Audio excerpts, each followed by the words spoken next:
ಮುಖ್ಯಮಂತ್ರಿ ಸಿದ್ದರಾಮಯ್ಯನವರ ಪತ್ನಿ ಪಾರ್ವತಿ ಅವರಿಗೆ ಮೈಸೂರು ನಗರಾಭಿವೃದ್ಧಿ ಪ್ರಾಧಿಕಾರ ಅಂದ್ರೆ ಮುಡಾದಿಂದ 14 ಬದಲಿ ನಿವೇಶನಗಳನ್ನು ಹಂಚಿಕೆ ಮಾಡಲಾಗಿತ್ತು.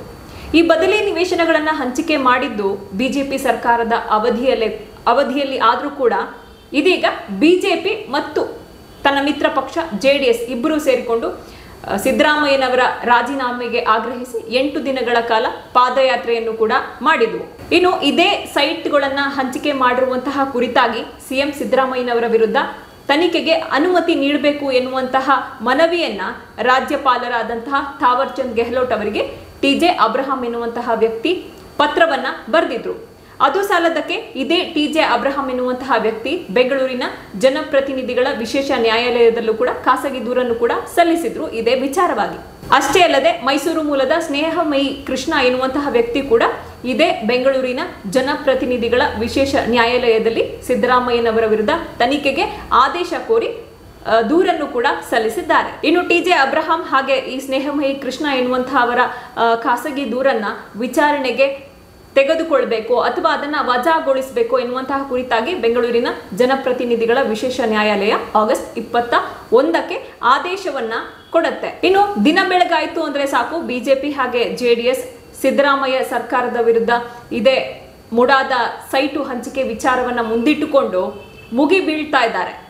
ಇದರ ನಡುವೆ ಬಿಜೆಪಿಯ ಸಂಸದೆ ಬೆಂಗಳೂರು ಉತ್ತರ ಕ್ಷೇತ್ರದ ಸಂಸದೆಯಾಗಿರುವಂತಹ ಶೋಭಾ ಕರಂದ್ಲಾಜೆ ಅವರು ಒಂದು ಸ್ಫೋಟಕ ಮಾಹಿತಿಯನ್ನ ತಮಗೆ ಅರಿವಿಲ್ಲದಂತೆ ಕೊಟ್ಟಿದ್ದಾರೆ ಮಾಧ್ಯಮದವರ ಮುಂದೆ. ಸಿದ್ದರಾಮಯ್ಯ ಸರ್ಕಾರದ ವಿರುದ್ಧ ಏನು ಮುಡಾ ಹಗರಣವನ್ನ ಅಸ್ತ್ರವಾಗಿ ಬಳಸಿಕೊಳ್ಳೋದಕ್ಕೆ ಸಾಕಷ್ಟು ಪ್ರಯತ್ನವನ್ನ ಮಾಡ್ತಾ ಇದ್ದಾರೆ ಬಿಜೆಪಿ ಹಾಗೆ ಜೆಡಿಎಸ್ನ ನಾಯಕರು.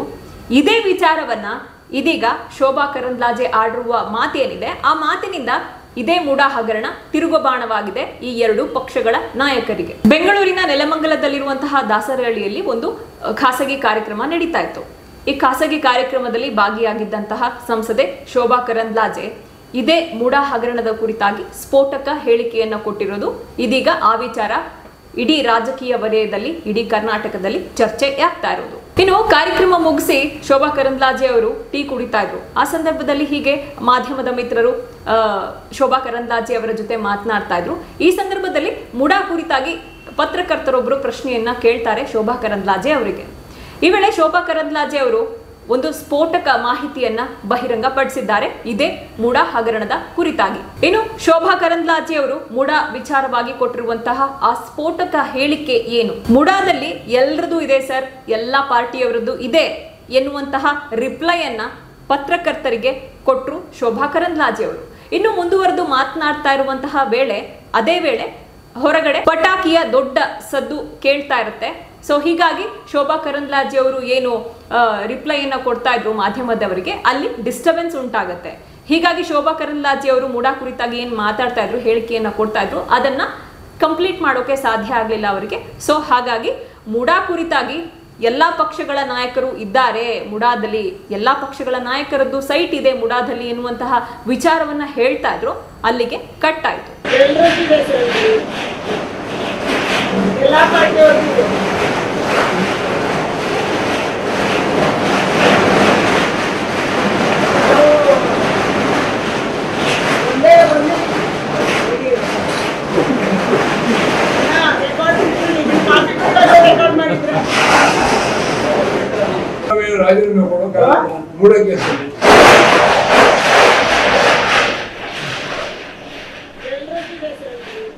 ಇನ್ನು ಶೋಭಾ ಕರಂದ್ಲಾಜೆ ಅವರು ಈ ಹೇಳಿಕೆಯನ್ನ ಕೊಟ್ಟ ನಂತರ ಅವರ ಅರಿವಿಗೆ ಬರುತ್ತೆ ತಾವು ಆಡಿರುವಂತಹ ಮಾತುಗಳೆಲ್ಲ ಕ್ಯಾಮೆರಾದಲ್ಲಿ ರೆಕಾರ್ಡ್ ಆಗ್ತಾ ಇದೆ ಅಂತ. ಸೊ ಶೋಭಾ ಕರಂದ್ಲಾಜೆ ಅವರು ಪತ್ರಕರ್ತರಿಗೆ ಪ್ರಶ್ನೆಯನ್ನ ಮಾಡ್ತಾರೆ, ನಾನು ಟೀ ಕುಡಿಯೋದನ್ನು ಕೂಡ ನೀವು ರೆಕಾರ್ಡ್ ಮಾಡ್ತಿದ್ದೀರಾ ಎನ್ನುವಂತಹ ಪ್ರಶ್ನೆಯನ್ನ ಕೇಳಿ ಅಲ್ಲಿಗೆ ಈ ವಿಚಾರ ಎಂಡ್ ಆಗತ್ತೆ. ಇನ್ನು ಶೋಭಾ ಕರಂದ್ಲಾಜೆ ಅವರು ಕೊಟ್ಟಿರುವಂತಹ ಇವತ್ತಿನ ಈ ಹೇಳಿಕೆಯಲ್ಲಿ ಇರುವುದು ಕೇವಲ 7 ಪದಗಳು ಆದ್ರೂ ಕೂಡ ಈ ಹೇಳಿಕೆನೆ ಇದೀಗ ಜೆಡಿಎಸ್ ಹಾಗೆ ಬಿಜೆಪಿಯ ವಿರುದ್ಧ ಕಾಂಗ್ರೆಸ್ ಅದರಲ್ಲೂ ಪ್ರಮುಖವಾಗಿ ಸಿಎಂ ಸಿದ್ದರಾಮಯ್ಯನವರಿಗೆ ಪ್ರತ್ಯಸ್ತ್ರವಾಗಲಿದೆ. ಹಾಗಾದ್ರೆ ಶೋಭಾ ಕರಂದ್ಲಾಜೆ ಅವರ ಇವತ್ತಿನ ಹೇಳಿಕೆಯನ್ನ ವಿಶ್ಲೇಷಣಾತ್ಮಕವಾಗಿ ನೋಡೋದಾದ್ರೆ ಶೋಭಾ ಕರಂದ್ಲಾಜೆ ಅವರು ಆಡಿರುವಂತಹ ಮಾತು ಇವತ್ತಿನ ಮಾತು ಅದು ಸತ್ಯ. ಯಾಕಂದ್ರೆ ಮುಡಾದಲ್ಲಿ ನಿವೇಶನವನ್ನ ಹಂಚಿಕೆ ಮಾಡೋದು ಆ ಕುರಿತಾಗಿ ನಿರ್ಧಾರವನ್ನ ತೆಗೆದುಕೊಳ್ಳೋದು ಕೂಡ ಮುಡಾ ಮಂಡಳಿ. ಮುಡಾ ಮಂಡಳಿಯಲ್ಲಿ ಮೈಸೂರು ನಗರಕ್ಕೆ ಒಳಪಟ್ಟಂತಹ 7 ಮಂದಿ ವಿಧಾನಸಭಾ ಕ್ಷೇತ್ರಗಳ ಶಾಸಕರು ಸದಸ್ಯರಾಗಿರ್ತಾರೆ ಆ ಮುಡಾ ಮಂಡಳಿಯಲ್ಲಿ. ಇನ್ನು ಮುಡಾ ವ್ಯಾಪ್ತಿಗೆ ಬರುವಂತಹ ಮೈಸೂರು ನಗರದಲ್ಲಿರುವಂತಹ ಚಾಮರಾಜ, ನರಸಿಂಹರಾಜ, ಚಾಮುಂಡೇಶ್ವರಿ, ಕೃಷ್ಣರಾಜ, ನಂಜನಗೂಡು, ಟಿ ನರಸೀಪುರ ಮತ್ತು ವರುಣಾ ವಿಧಾನಸಭಾ ಕ್ಷೇತ್ರದ ಶಾಸಕರು ಇರ್ತಾರೆ ಆ ಮುಡಾ ಮಂಡಳಿಯಲ್ಲಿ.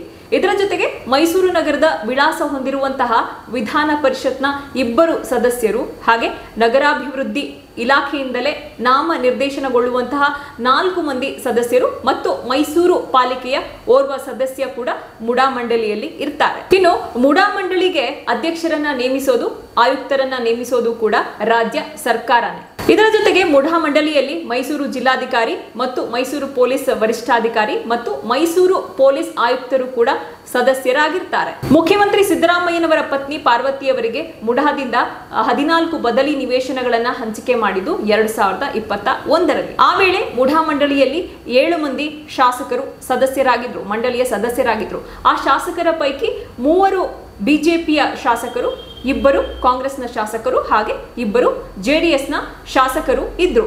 ಆಗ ಸಿಎಂ ಆಗಿದ್ದಂತಹ ಬೊಮ್ಮಾಯಿಯವರ ಸರ್ಕಾರವೇ ನೇಮಿಸಿದ್ರು ಮುಡಾ ಅಧ್ಯಕ್ಷರನ್ನ, ಹಾಗೆ ಮುಡಾ ಆಯುಕ್ತರು, ಹಾಗೆ ರಾಜ್ಯ ಸರ್ಕಾರದಿಂದಲೇ ನಾಮ ನಿರ್ದೇಶನಗೊಂಡಿದ್ದಂತಹ 4 ಸದಸ್ಯರು ಕೂಡ ಆ ಮಂಡಳಿಯಲ್ಲಿ ಇದ್ರು. ಸೊ ಇವರೆಲ್ಲರ ಉಪಸ್ಥಿತಿಯಲ್ಲೇ 2021ರಲ್ಲಿ ಆಗ ವಿರೋಧ ಪಕ್ಷದ ನಾಯಕರಾಗಿದ್ದಂತಹ ಸಿದ್ದರಾಮಯ್ಯನವರ ಪತ್ನಿ ಪಾರ್ವತಿಯವರಿಗೆ 14 ಬದಲಿ ಸೈಟುಗಳನ್ನ ಹಂಚಿಕೆ ಮಾಡಿತ್ತು ಮುಡಾ. ಇನ್ನು ಮುಡಾದಿಂದ ಯಾರಿಗಾದ್ರೂ ಸೈಟ್ ಅನ್ನ ಅಲಾಟ್ ಮಾಡಬೇಕು ಅಂದ್ರೆ ಅಲ್ಲಿ ಒಂದು ಸಭೆಯನ್ನ ನಡೆಸಬೇಕಾಗುತ್ತೆ.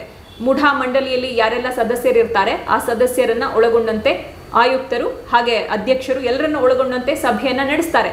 ಸಭೆಯ ಬಳಿಕವೇ ಈ ವ್ಯಕ್ತಿಗೆ ಸೈಟ್ ಅನ್ನ ಕೊಡಬೇಕು ಎನ್ನುವಂತಹ ನಿರ್ಧಾರಕ್ಕೆ ಬರಲಾಗುತ್ತೆ. ಸೊ ಇದರ ಅರ್ಥ 2021ರಲ್ಲಿ ಸಿಎಂ ಸಿದ್ದರಾಮಯ್ಯನವರ ಪತ್ನಿಗೆ ಏನು 14 ಬದಲಿ ನಿವೇಶನಗಳನ್ನು ಹಂಚಿಕೆ ಮಾಡಲಾಯಿತೋ, ಬಿಜೆಪಿ ಹಾಗೆ ಜೆಡಿಎಸ್ ಶಾಸಕರ ಸಹಮತದೊಂದಿಗೆ ಈ ಸೈಟ್ ಅನ್ನ ಹಂಚಿಕೆ ಮಾಡಲಾಗಿರುತ್ತೆ. ಸೊ ಮುಖ್ಯಮಂತ್ರಿ ಸಿದ್ದರಾಮಯ್ಯನವರ ಪತ್ನಿ ಪಾರ್ವತಿಯವರಿಗೆ ಮುಡಾ 14 ನಿವೇಶನಗಳನ್ನ ಹಂಚಿಕೆ ಮಾಡಿದ್ದು ಹಗರಣ ಎನ್ನುವಂತಹ ಆರೋಪ ಬಂದ ನಂತರ ಸಿದ್ದರಾಮಯ್ಯನವರು ಏನು ದಾಖಲೆಯನ್ನ ಬಿಡುಗಡೆ ಮಾಡ್ತಾರೆ. ಆ ಪ್ರಕಾರ ಮಾಜಿ ಮುಖ್ಯಮಂತ್ರಿ ಕುಮಾರಸ್ವಾಮಿ, ಮಾಜಿ ಪ್ರಧಾನಮಂತ್ರಿ ಎಚ್.ಡಿ. ದೇವೇಗೌಡ ಹಾಗೆ ಅವರ ಸಂಬಂಧಿಕರು ಕೂಡ ಮುಡಾದ ನಿವೇಶನಗಳ ಫಲಾನುಭವಿಗಳು. ಇನ್ನು ಮುಡಾದಲ್ಲಿ ಹಗರಣಗಳು, ಸೈಟು ಹಂಚಿಕೆ ಕುರಿತಾಗಿ ಹಗರಣಗಳು ನಡೀತಾ ಇವೆ ಎನ್ನುವಂತಹ ಆರೋಪ ಇವತ್ತು ನಿನ್ನೆದಲ್ಲ, ಬದಲಾಗಿ ಹಲವು ವರ್ಷಗಳಿಂದ ಈ ಆರೋಪಗಳು ಬರ್ತಾನೆ ಇದೆ. ಫಾರ್ ಎಕ್ಸಾಂಪಲ್, ದೇವೇಗೌಡರು ಹಾಗೆ ದೇವೇಗೌಡರ ಕುಟುಂಬ ಮುಡಾದಿಂದ ಎಷ್ಟು ಸೈಟ್ ಅನ್ನ ಪಡೆದುಕೊಂಡಿದೆ ಎನ್ನುವಂತಹ ಲೆಕ್ಕಾಚಾರವನ್ನ, ಎನ್ನುವಂತಹ ದಾಖಲೆಯನ್ನ 2008ರಲ್ಲಿ ಆಗ ಸಿಎಂ ಆಗಿದ್ದಂತಹ ಬಿ.ಎಸ್. ಯಡಿಯೂರಪ್ಪನವರ ರಾಜಕೀಯ ಕಾರ್ಯದರ್ಶಿ ಬಿ.ಜೆ. ಪುಟ್ಟಸ್ವಾಮಿಯವರು ದಾಖಲೆ ಸಮೇತ ರಿಲೀಸ್ ಮಾಡಿದ್ರು. ಇನ್ನು ಜೆಡಿಎಸ್ನ ಮುಖಂಡರು, ಜೆಡಿಎಸ್ನ ಪ್ರಭಾವಿ ನಾಯಕರಾದಂತಹ ಜಿ.ಟಿ. ದೇವೇಗೌಡ ಹಾಗೆ ಸಾರಾ ಮಹೇಶ್ ಅವರು ಕೂಡ ಇದೇ ಮುಡಾದಲ್ಲಿ ಸೈಟ್ ಅನ್ನ ಪಡೆದಿದ್ದಾರೆ ಎನ್ನುವಂತಹ ಆರೋಪವನ್ನು ಇದೀಗ ಕಾಂಗ್ರೆಸ್ ಮಾಡ್ತಾ ಇದೆ. ಇನ್ನು ಮುಡಾದ ಕುರಿತಾಗಿ ಇವತ್ತು ಏನು ಹೇಳಿಕೆಯನ್ನ ಕೊಟ್ಟಿದ್ದಾರೆ ಶೋಭಾ ಕರಂದ್ಲಾಜೆ ಅವರು, ಅದು ಸ್ಲಿಪ್ ಆಫ್ ದಿ ಟಂಗ್ ಅಲ್ಲ, ಅಂದ್ರೆ ಬಾಯಿ ತಪ್ಪಿ ಬಂದಂತಹ ಮಾತಲ್ಲ. ಯಾಕಂದ್ರೆ ಮುಡಾದಲ್ಲಿ ನಡೆದಿರುವಂತಹ ಹಗರಣದ ಕುರಿತಾಗಿ ಶೋಭಾ ಕರಂದ್ಲಾಜೆ ಅವರಿಗೆ ಸ್ಪಷ್ಟ ಮಾಹಿತಿ ಇರುತ್ತೆ. ಸೊ ಆ ಮಾಹಿತಿಯನ್ನ ಆಧರಿಸಿ ಶೋಭಾ ಕರಂದ್ಲಾಜೆ ಅವರು ಇವತ್ತು ಹೇಳಿಕೆಯನ್ನ ಕೊಟ್ಟಿರುವಂತದ್ದು. ಶೋಭಾ ಕರಂದ್ಲಾಜೆ ಅವರಿಗೆ ಗೊತ್ತಿರುತ್ತೆ ಬಿಜೆಪಿಯ ಯಾವ ನಾಯಕ ಮುಡಾದಲ್ಲಿ ಸೈಟ್ ಪಡ್ಕೊಂಡಿದ್ದಾರೆ, ಕಾಂಗ್ರೆಸ್ನ ಯಾವ ನಾಯಕ ಮುಡಾದಲ್ಲಿ ಸೈಟ್ ಅನ್ನ ಪಡ್ಕೊಂಡಿದ್ದಾರೆ, ಹಾಗೆ ಜೆಡಿಎಸ್ನ ಯಾವ ನಾಯಕರು ಮುಡಾದಲ್ಲಿ ಸೈಟ್ ಅನ್ನ ಪಡ್ಕೊಂಡಿದ್ದಾರೆ ಎನ್ನುವಂತಹ ಸ್ಪಷ್ಟ ಮಾಹಿತಿ ಶೋಭಾ ಕರಂದ್ಲಾಜೆ ಅವರಿಗೆ ಗೊತ್ತಿರುತ್ತೆ. ಯಾಕಂದ್ರೆ ಶೋಭಾ ಕರಂದ್ಲಾಜೆ ಅವರು ಕೆಲ ವರ್ಷಗಳ ಹಿಂದೆ ಮೈಸೂರಿನ ಉಸ್ತುವಾರಿ ಸಚಿವೆಯೇ ಆಗಿದ್ರು.